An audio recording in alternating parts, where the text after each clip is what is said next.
Yes, yes, yes mga lods. Ayan, ito na naman tayo. Ayan mga lods, yung ating sabaw. Sabaw ng sinigang mga lods. So sabaw lang muna tayo ngayon mga lods, no?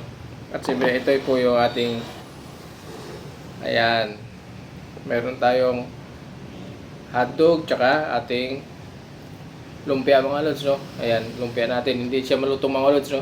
Dahil ininit ko siya. Ayan, kaya hindi na siya malutong. At meron tayong sawsawang tuyo tsaka kalamansi mga lods. At meron tayong sabaw. Ayan na may sili. Ayan mga lods. So, ayan lang muna tayo mga lods. So ayan, siyempre mga lods, no, bago tayo mag-umpisa, siyempre mag-pray muna tayo mga lods bilang pasasalamat natin sa ating Panginoon sa biyayang binigay niya sa atin sa araw na ito mga lods. So let's pray mga lods. Okay?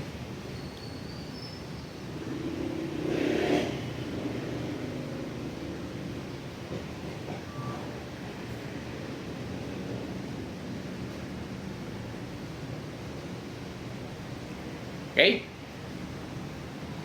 Ayan mga lods, at pipigain natin yung ating kalamansi dito sa ating tuyo mga lods. Ito yung gagawin, ito sa usawan mga lods, yung tuyo natin.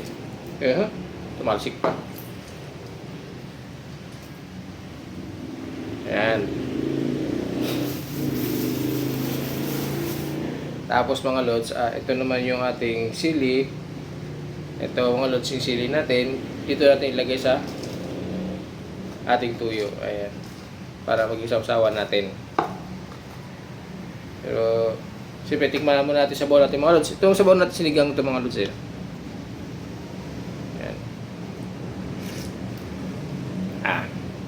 Yummy. Ayan mga lods.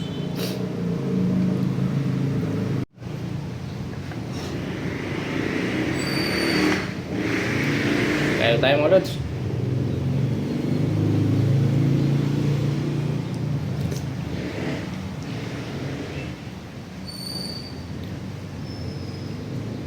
Sabaw natin yung pagkain natin mga lods kasi nga mas sarap yung may sabaw mga lods, no?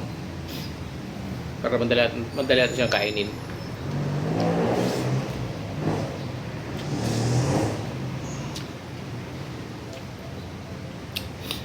Ito yung hotdog natin mga lods. May ano siya, may cheese sa loob. Ayan.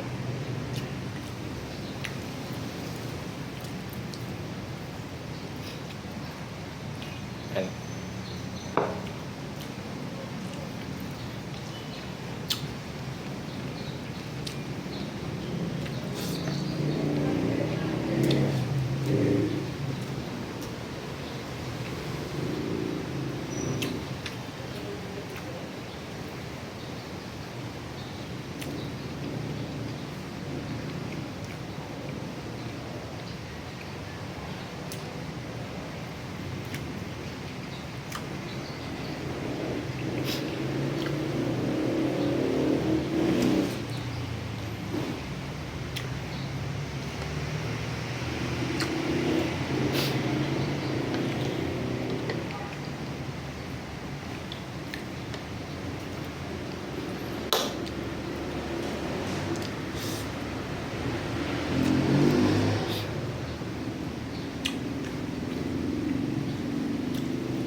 Hindi na maluto yung lumpia natin mga lods kasi ininit ko siya. Inalong ko sa kanin para mainit mga lods. Kaya lang din siya malutong. Mamut na siya.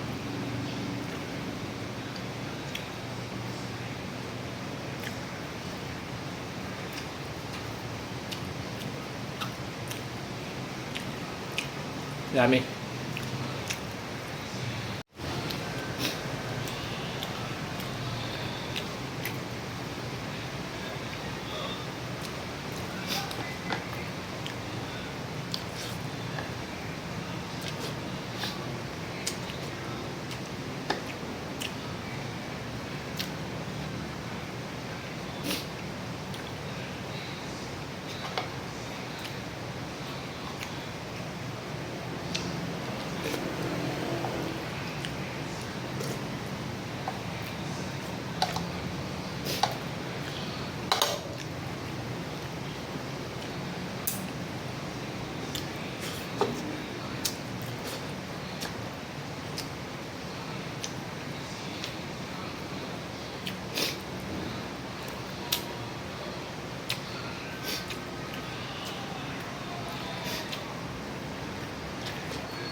Nagtitira talaga ako ng ulam mga lods dahil yung mga alaga natin sa baba, yung pusa at aso mga lods, para meron din sila.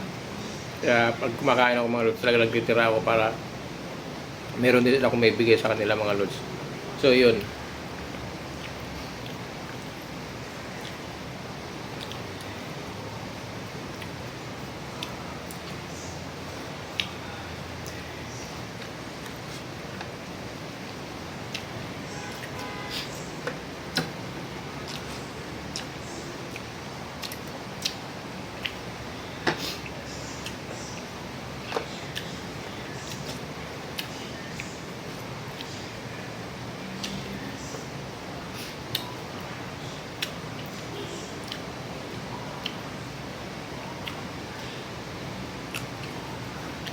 Ayan mga lods. Thank you very much. Thank you for watching. God bless po sa ating mga lods. Ingat-ingat po tayo dahil patuloy na umuulan mga lods. So ingat po sa mga biyahe mga lods. No? Thank you very much po at pansamantala. Bye bye mga lods.